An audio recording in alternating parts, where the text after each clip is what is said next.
कक्षा 11वीं के सभी विद्यार्थियों का स्वागत है। मैं पिछली वीडियो में आपको बता चुका था त्रैमासिक परीक्षा के लिए आपके सभी इंपोर्टेंट जो आपके क्वेश्चन बनेंगे चैप्टर्स के, मैं आपको कंप्लीट क्वेश्चन पूरे आंसर के साथ बता चुका था। आपकी डिमांड है कि क्वेश्चन आंसर बताइए, यानी कि ऑब्जेक्टिव टाइप क्वेश्चन आंसर, यानी कि ओटी। तो आपके जो जो पूछे जाने हैं, रिक्त स्थान आते हैं, आपके सही जोड़ियाँ आती हैं, और आपके जो कहलाते हैं कि कहा जाए कि एक वाक्य शब्द में उत्तर आते हैं, और बहुत कुछ आता है। वैसे तो सही विकल्प भी आते हैं, है ना। तो मैं आपको यहाँ पे रिक्त स्थान से स्टार्ट कर रहा हूँ। जो जो भी हमें ऑब्जेक्टिव क्वेश्चंस में देखेंगे केवल, है ना, तो सभी कंप्लीट करवा दूंगा। इन्हें जरूर से कंप्लीट कर लीजिएगा, आपकी बहुत हेल्प होगी इनसे, इंपॉर्टेंट हैं, है ना। IAA का पूरा नाम क्या है? तो इंडोल एसिटिक एसिड, याद रखेंगे, नाम यहाँ पे दिया गया है IAA का पूरा नाम, है ना। इसके बाद आपका क्वेश्चन है पादप हार्मोन ऑक्सिन की खोज किसने की थी? तो बेंट नामक वैज्ञानिक ने की थी। यहाँ पे आंसर याद रखेंगे। फेफड़ों की रचनात्मक व क्रियात्मक इकाई कूपिका है ना। क्या है? कूपिका। फेफड़ों की रचनात्मक व क्रियात्मक इकाई क्या होती है? कूपिका। जैसे कि कहा जाता है कि जीवन की रचनात्मक व क्रियात्मक इकाई क्या होती है? कोशिका होती है। इसी प्रकार जो फेफड़ों की रचनात्मक व क्रियात्मक इकाई होती है कूपिका। उसी प्रकार से आपको याद रखना है ना। तो यहाँ पर अगला क्वेश्चन रहेगा आपका लाल रक्त कणिकाओं, यानी कि RBC, रेड ब्लड कॉर्पसल्स का औसत जीवन क्या काल कितना होता है? तो ये मोस्ट इंपोर्टेंट है, बार बार पूछा जाता है ना। 120 डेज का, 120 दिन का औसत जीवन काल जो होता है RBC का होता है। RBC का जीवन काल कितना होता है? 120 दिन का। अगला क्वेश्चन है आपका मनुष्य का सामान्य रक्तदाब कितना होता है? 120/80 mmHg, है ना। यदि आपका चेंज करके आ गया 120/100 कर दिया, तो इस प्रकार पूछ लिया कि मानव दाब का सामान्य रक्तदाब 120/100 होता है। इस प्रकार से पूछ लिया कि सत्य है असत्य, तो असत्य लगाएंगे, है ना। हर प्रकार से क्वेश्चन को देखना है। अगला क्वेश्चन है आपका पट्टिकाणु, यानी कि प्लेटलेट्स। आपके शरीर में जो प्लेटलेट्स पाई जाती हैं को थ्रोम्बोसाइट भी कहा जाता है। तो यहाँ पे क्या कहा जाता है? उसको प्लेटलेट्स को थ्रोम्बोसाइट भी कहा जाता है। पट्टिकाणु तो इसका हिंदी रूप है, लेकिन इसको जो नाम दिया गया है दूसरा, थ्रोम्बोसाइट, इसे कहा जाता है ना, क्योंकि इसमें पोषक तत्व होते हैं प्लेटलेट्स में, थ्रोम्बोसाइट नामक। रक्त प्लाज्मा में खालिस्तान प्रतिशत जल उपस्थित होता है। तो रक्त जो प्लाज्मा होता है, रक्त प्लाज्मा में 90 से 92% जो है जल की उपस्थिति होती है। अगला क्वेश्चन है आपका मनुष्य का उत्सर्जी पदार्थ क्या होता है? तो उसे यूरिया कहते हैं। आंसर याद रखिएगा, यूरिया मनुष्य का उत्सर्जी पदार्थ होता है। अगला क्वेश्चन है आपका मेलपीगी नलिकाओं द्वारा खालिस्तान में उत्सर्जन होता है, तो कीटों में।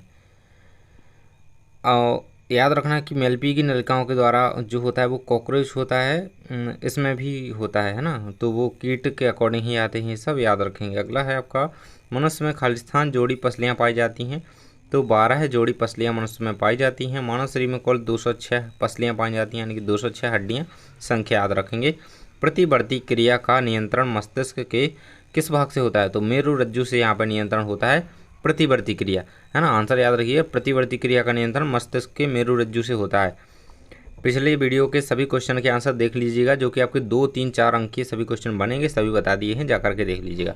मधुमेह रोग हार्मोन की कमी से होता है। किस हार्मोन की? इंसुलिन हार्मोन की। इनमें से एक भी मत छोड़ना, सभी कंप्लीट कर लेंगे। मधुमेह यानी कि डायबिटीज़, याद रखेंगे। डायबिटीज़ इंसुलिन की कमी से होता है, इसलिए इंसुलिन का इंजेक्शन लगाने की सलाह दी जाती है। यूकेलिप्टस आपका रहेगा एंजियोस्पर्म।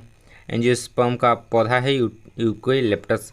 सेलेजिनेला, तो सेलेजिनेला आपका टेरिडोफाइटस, इसकी जोड़ी। सामने ही सबके आंसर लिखे हुए मैंने, ताकि आपको कोई दिक्कत ना हो। ज्वाला कोशिका प्लेटी हेलमिन्थीस के प्राणियों में पाई जाती है।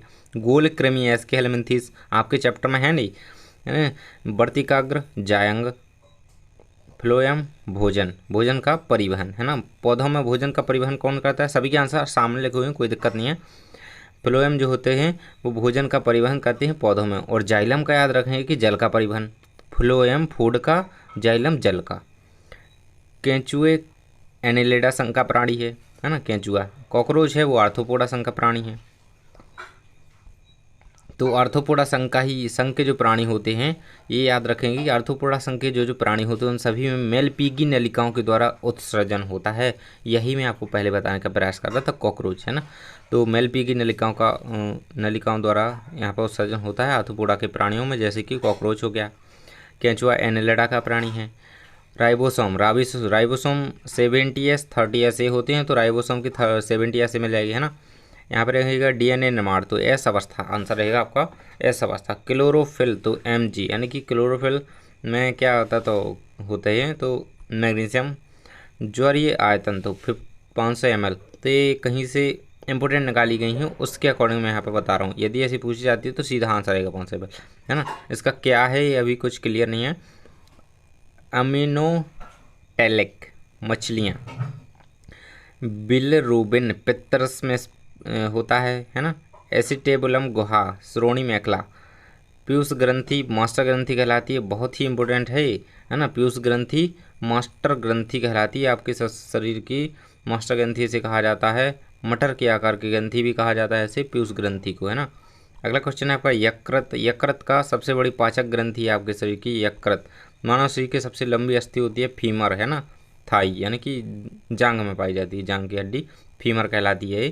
शरीर की सबसे लंबी अस्थि होती है।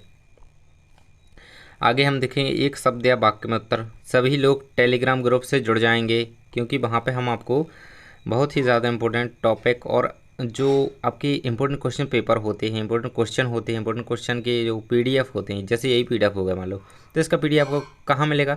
टेलीग्राम ग्रुप पे। टेलीग्राम ग्रुप जरूर इसे ज्वाइन करें। टेलीग्राम की लिंक आपको डिस्क्रिप्शन में दी गई है। एक शब्द वाक्य में उत्तर दीजिए।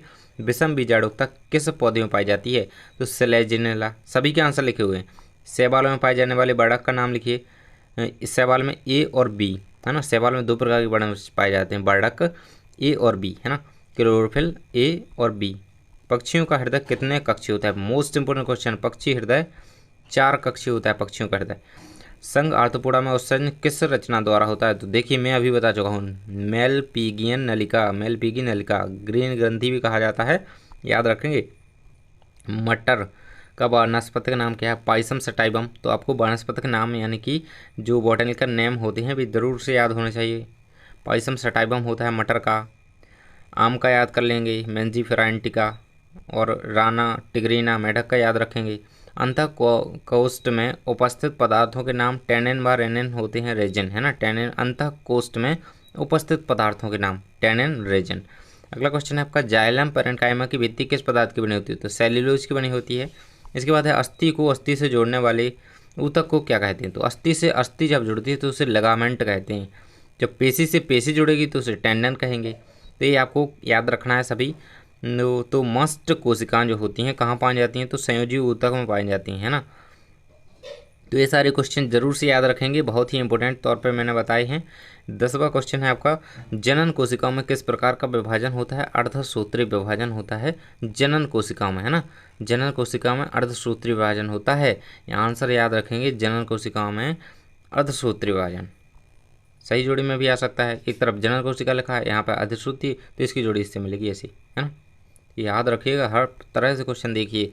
3PGA का पूरा नाम लिखिए, तो 3 फॉस्फोग्लिस्टिक एसिड, PGA फॉस्फोग्लिस्टिक GAC एसिड आपका रहेगा आंसर। इसके बाद प्रकाश संश्लेषण की क्रिया कहाँ संपन्न होती है? तो क्लोरोप्लास्ट, यानी कि पौधे की पत्ती में संपन्न होती है। प्रकाश संश्लेषण की क्रिया कहाँ होती है? जहाँ पर क्लोरोप्लास्ट पाया जाता है। तो क्लोरोप्लास्ट कहाँ? पत्ती में पाया जाता है। तो यहाँ पे वैसे इसका आंसर पत्ती लिखेंगे तो भी सही माना जाएगा, क्लोरोप्लास्ट लगेंगे तो भी सही, क्योंकि पत्ती में क्लोरोप्लास्ट है और क्लोरोप्लास्ट कहाँ है? पत्ती में। तो ये आंसर आपका रहेगा। इसके बाद है कोशिका में ग्लाइकोलाइसिस की क्रिया कहाँ होती है? कोशिका में ग्लाइकोलाइसिस की, मैंने आपको लॉन्ग क्वेश्चन बताया है कि ग्लाइकोलाइसिस की आपको पूरी प्रोसेस है, सीख लेनी है। आपका लॉन्ग क्वेश्चन इसका बनेगा जरूर, है ना। ग्लाइकोलाइसिस की क्रिया कहाँ होती है? तो क्रेब्स चक्र जो होती है माइटोकॉन्ड्रिया में संपन्न होती है। यहाँ पे आंसर याद रखिएगा, ग्लाइकोलाइसिस की क्रिया माइटोकॉन्ड्रिया में संपन्न होती है, क्रेब्स चक्र। आपको यदि इसका पूरा साइकिल याद है तो आपको ये जरूर से पता होगा। अगला क्वेश्चन है आपका, देखिए क्रेब्स चक्र का यहाँ पे माइटोकॉन्ड्रिया में होती है, ये थोड़ा यहाँ पर कन्फ्यूजन हो गई। और जो ग्लाइकोलाइसिस क्रिया होती है संपन्न, देखिए ग्लाइकोलाइसिस की कोशिका द्रव्य में होती है, क्रेब्स चक्र की माइटोकॉन्ड्रिया में होती है ना। दोनों को याद रखेंगे, है ना। अगला देख लेते हैं, गैसीय अवस्था में पाया जाने वाला हार्मोन है, तो एथिलीन है गैसीय अवस्था में पाया जाने वाला। इसके बाद है आपका बसंतीकरण, है ना। पौधों में पुष्पन का ताप पर प्रभाव क्या कहलाता है? बसंतीकरण। श्वसन की क्रिया का नियंत्रण मनुष्य मस्तिष्क के किस भाग द्वारा? मेड्यूला। आप सांस रोक रहे हैं तो अपने मस्तिष्क का मेड्यूला भाग इसके लिए कार्य करता है। मानव वृक्क से निकलने वाला हार्मोन है, तो वृक्क से जो हार्मोन निकलता है किडनी से रेनिन हार्मोन स्रावित होता है। इसके बाद है मूत्र में ग्लूकोज की उपस्थिति किस रोग को दर्शाती है, तो मधुमेह यानी कि डायबिटीज़ को। अगर ग्लूकोज यानी कि जब शर्करा ज़्यादा बढ़ जाएगी शरीर में तो यहाँ पर डायबिटीज़ रोग यहाँ पर आपको उसके लक्षण दिखेंगे। अगला क्वेश्चन है आपका, बोमन संपोर्ट कहाँ स्थित होता है, तो वृक्क में, किडनी में, है ना, तो ये स्थित होता है। इसके बाद है रेडियस कहाँ, रेडियस अस्थि अग्रपाद में पाई जाती है, आंसर याद रखेंगे। कंदुक खल्लिका संधि कहाँ पाई जाती है, ह्यूमरस या व अंश मेखला के बीच, है ना, कंदुक खल्लिका संधि।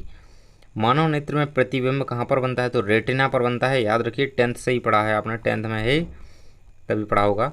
मानव नेत्र में प्रतिबिंब रेटिना पर बनता है। किस ग्रंथि में लैंगरहैंस के द्वीप समूह, मोस्ट इंपोर्टेंट क्वेश्चन, अग्न्याशय में लैंगरहैंस के द्वीप समूह पाए जाते हैं अग्न्याशय ग्रंथि में। किस हार्मोन को आपातकालीन हार्मोन, है ना, इमरजेंसी हार्मोन के नाम से एड्रेनलिन हार्मोन को जाना जाता है, इमरजेंसी हार्मोन रहेगा आपका। अगला क्वेश्चन है आपका, रक्त निर्माण में भाग लेने वाले हार्मोन हैं, तो इरिथ्रोपोइटिन आंसर रहेगा। तो इस प्रकार से आपके सभी जो मैंने इंपॉर्टेंट ऑब्जेक्टिव क्वेश्चन कंप्लीट करवा दिए हैं, और लॉन्ग क्वेश्चन जो बनेंगे 2 अंक की, 3 अंक की, 4 अंक की, सभी कंप्लीट करवा दिए हैं। वीडियो जाकर के देख लीजिएगा। टेलीग्राम ग्रुप जरूर से ज्वाइन करें। थैंक्स फॉर वॉचिंग, मिलते हैं अगले वीडियो में।